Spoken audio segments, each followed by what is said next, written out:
This is The Early Show on CBS.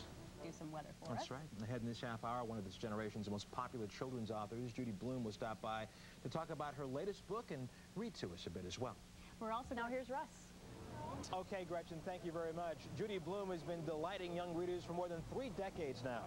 The award-winning author has written 23 books and sold more than 75 million copies worldwide.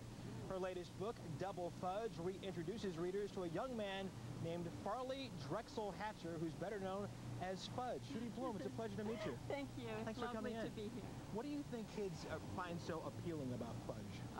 We should probably ask them, but we won't. We won't.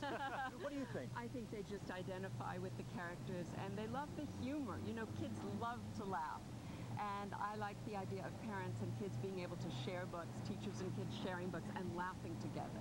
I read an article about you. You say humor is very important in a kid's life, but you say a lot of parents sometimes suck that humor out. How do they do that? Well, you know, they're judgmental about what kids think is funny. If a child thinks something is funny, go with it, laugh with it, enjoy it. Tell us about Fudge's latest adventures. What happens to him this go-round? Fudge is obsessed by money. Money, money, money. He sings about it. He writes about it. He loves it. He dreams about it. And this is very embarrassing to the rest of his family, especially his older brother, Peter. Can you imagine? These good people with good values having this child who thinks of nothing but money. Plus, there are some long-lost relatives who come to stay. And he meets Mini Fudge. Mini Fudge, yes. There is another Farley Drexel Hatcher.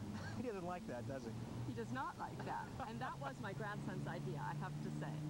Fudge also, this is really interesting because my daughter did the exact same thing. Fudge thinks that when his mother says that money doesn't grow on trees, he says, well, just go to the ATM and get some. Exactly. You know, just put the card in and take it out. Well, don't you think a lot of little kids think that today? I mean, here they see parents go, you put in the card and boom, it spits out money. I mean, that's where money comes from. Boy, don't we wish that were true. Yes, that is. How do you think kids have changed in the past 30 years since you started writing? In terms of humor, in terms of what they like? I don't think that's changed very much at all. I think, you know, the outside things have changed. I mean, electronics have changed. The way we live may have changed. But I think what's inside us is always the same from generation to generation. And going back to the humor issue with kids and parents, in addition to just laughing at their children, laughing with their children, if the kids think something's funny, what else can parents do to kind of encourage that in the child?